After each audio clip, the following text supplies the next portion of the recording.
I had never had the opportunity to return to this spot. I always expected to do so next week, or next month for sure, and certainly before the next year was out. But before that could happen, I left that job and returned to the Pacific Northwest. Since this spot is nearly 40 miles off any highway, it's not somewhere one trips over by accident. It has to be a destination, and a destination that is accessible for only a very few months of the year. Because of that, my return just never happened until June of 2014. The Facebook group Bigfoot Community was planning an outing to Willow Creek in the wild area of Northern California. I had no desire to camp in downtown, so I devised a plan to establish a spike camp in the mountains, remote from their base camp. The idea was that any of those in the base camp would be welcome in our spike camp at any time, a proposition that only 3 people took advantage of. When I started on the process to locate a suitable location, it was recommended we return to the Blue Creek area where the previously described 1978 incident had occurred. As we worked further on the concept, that location just seemed to solidify in my mind. One group even planned to hike into the canyon where the incident occurred, as closely as I could locate it anyway. Others just wanted to be part of the high country gathering, so it happened. The Elk Meadows Rendezvous was born in our minds. Exclusive of the group in town, we had Arla, Barb, Kathy, and Wendy from the Midwest in our camp, plus Nancy and Russ from Northern California. There was Sue and Kathy from Oregon, and Jackie all the way here from England. And there was me. We were the core group, the cadre upon whom all else was predicated. Others would come and go, and some of us would stay here longer than others, and a few would even move to lower elevations to escape the frigidly cold air prevalent at our altitude. But this was our home for 12 days in June. This site, Elk Meadows, was the site of the headwaters of Blue Creek, as related earlier in the 1978 incident. I had finally returned to the point that I had dreamed of since May of 1978, 36 years prior. There was a lot of space in this flat, which meant we could spread out across a wide area. There was no one else camped within range of us. We saw few people in the 12 days we were there, and no other campers joined us. There were a couple of parties of hikers who passed through at 2 different times, and one party drove into our camp only to leave again quickly. All in all, we were essentially alone in this beautiful spot in God's creation. When camp was set up, essentially, Nancy and Russ were at the north end, and Jackie and I were set up at the south end, approximately 200 yards distant. The Midwest ladies were about a third of the way from the north camp, and Sue between them and my tent. Across the roadway, Kathy elected to set up away from the others, as she liked the interaction she got at night from those beings visiting. Our cook fire and general camp area was just south of my tent, about 30 yards distant. This area was surrounded on the south by large Port cedar trees, with the beginnings of Blue Creek on the east, the road into our area on the west, and the north opening to the meadow that was our home. Spanning the creek next to our fire pit were 2 large fir trees that had been upended in times recently past. During our time at this beautiful spot, the occurrences of encounters were nearly non-stop. Nightly, we had large visitors in and around our camp. They left their tracks, they moved our gear, and they watched us every day and night. Their antics with Kathy, and later with Russ and Nancy, became the stuff of legends. Our time in the higher mountains was absolutely fabulous. Listen now as we tell of but one incident during this time of miracles. Wednesday, 6/17/2014, at 18:45 p.m. Close encounters of the hairiest kind. It was hot in Willow Creek, and the three of us who had made the 67-mile, 2-hour trek into town were regretting our decision even before we left the Bigfoot Community Camp at Camp Kimchi on the edge of downtown Willow Creek. We had discharged our duty to those camped therein, after we found them, even though much of the BC contingent were off on a field day trip to the Redwoods and the Pacific Coast just a few miles to the west. We had completed our shopping, but I passed up gassing up there as the gas at the tiny reservation town of Wichipek was 7 cents cheaper than here in town. Or it was until we got back to find that they had raised their prices for the upcoming weekend as well.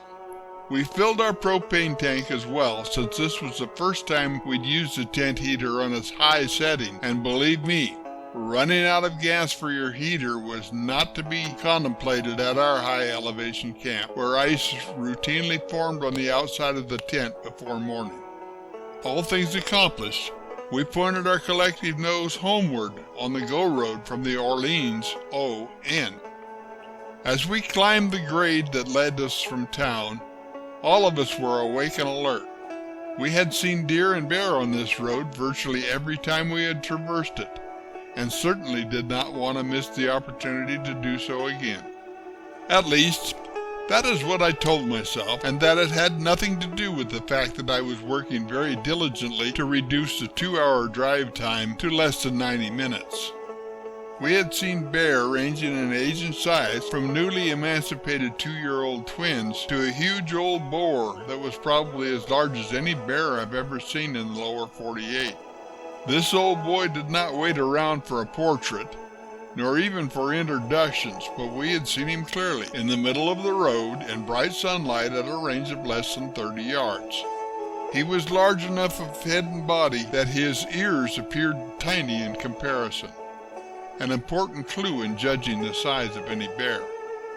I estimated his weight to be in excess of 350 pounds, and probably closer to 375 pounds, but certainly not over 400 pounds. For Northern California, he was certainly a very large Bruin. This fellow matched the description, size and color both, of a big fellow spotted earlier by Arla, Barb, Kathy, and Wendy, the crew from Oklahoma on their trip into the camp area.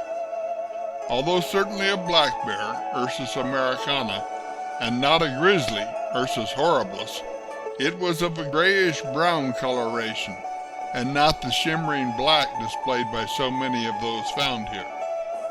It should be noted here also that of the twin 2-year-olds spotted, one was of the typical satin black, and the other the same unusual brown shade.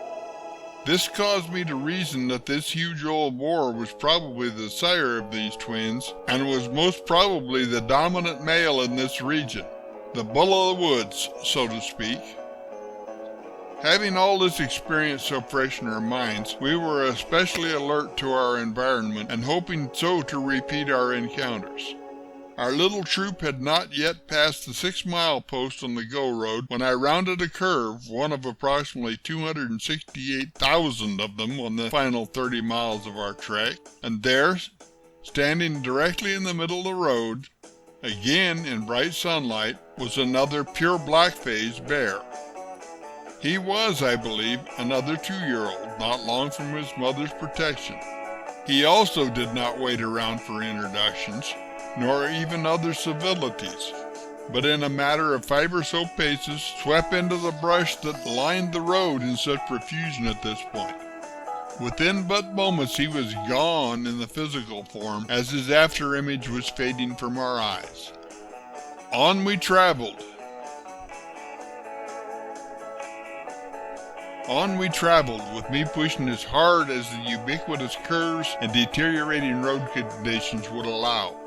Perhaps even faster a time or two. Actually, I had cut my driving teeth on roads such as this one. I had literally learned to drive a car on roads in far worse condition than the go road, even in the state of disrepair they had allowed to happen here. It was, at least, paved, and with the exception of those areas where the roadway was slumped due to poor design and poorer maintenance, could be traveled at speeds of over 45 miles per hour. To maintain this speed did require nearly constant braking and hard acceleration coming out of the curves. I must admit, though, I was really enjoying it, as it was so seldom we were actually allowed to drive in. Even when we get on a road that presents the conditions that would enable it, speed limits, traffic, and police officers minimize the actual enjoyment, if not the opportunity itself. Such was not the case on this road today. I'm not sure if my passengers were in total accord with my joy or not, but for the most part they were quiet and seemed to enjoy the ever-changing view. A time or two, I even caught one or the other with their eyes closed, though whether in repose or in prayer I never knew for sure. I must admit I was a bit nonplussed on Saturday as we were crossing over the Grayback Mountain between Cave Junction, Oregon and Happy Camp, California, when Jackie asked me for a pen and paper so she could write out her name and vitals with the name and contact information of her next of kin, which she then put into my glove box. Since this had occurred some days prior and not today, I didn't look at it as anything to be concerned over and continued on my way at my pace on our return to our home camp. Just past milepost 14 it happened, and we witnessed a most interesting event. As I have described, there were 3 of us in my car. I was driving. Jackie, having come here for the rendezvous from far-off Devon, England, was riding shotgun in the front passenger seat, with Arla directly behind her in the Rio position. At the time of this event, Arla had her eyes closed and witnessed only the aftermath. Jackie was alert, and I was extremely alert given the driving I was doing. At a fairly good rate of speed, we rounded a curve and transitioned from sunlight to full shade. It was nearly 7 p.m. on the longest day of the year, so that the sun was at a low angle in the sky and our north-northwest route had been giving me fits with the sun in my eyes, making the transition to shade most welcome. As soon as the transition was complete and my eyes adjusted to the new light level, I saw 2 figures standing directly before my car and a bit over halfway to the right side of the 2-lane roadway when viewed from my vantage point. This placed them well to the right quadrant of the roadway. The 2 individuals immediately turned, and with but 2 paces, crossed the roadway back to my left and exited it on my left side. My initial thought was bear, but that was immediately dismissed as they were both erect and moving bipedally. My next thought was man. That died of morning, as they were much too large to be men. I was looking up at them from the seat of my car at a range of less than 20 feet, and probably at a range that would be even less. It should be understood that these thought shifts were immediate and instantaneous. There was neither consideration nor deliberation involved. My mind merely cycled through these options, discarding the inappropriate and storing a living image of the conclusion reached. The entire cycling, I'm sure, did not last a full second in real time. Instantly, I knew what I was saying. There were large, very large, exceeding 7.5 feet, with the larger of the 2 attaining more than 8 feet in height. They were entirely hirsute, except for their faces, which were remarkably bare, and their feet. They were completely covered in dark, steel gray and black pelage. Their shoulders were humped as they moved rapidly, and their ostman pads shone brightly as they made haste to flee from our sight. It was a work of but moments for them to cover the width of that road, and with the second step taking them over the side of a bank that exceeded 140% slope. In the blink of an eye they were gone, but for that instant their image burned a scene in the retina of my eye.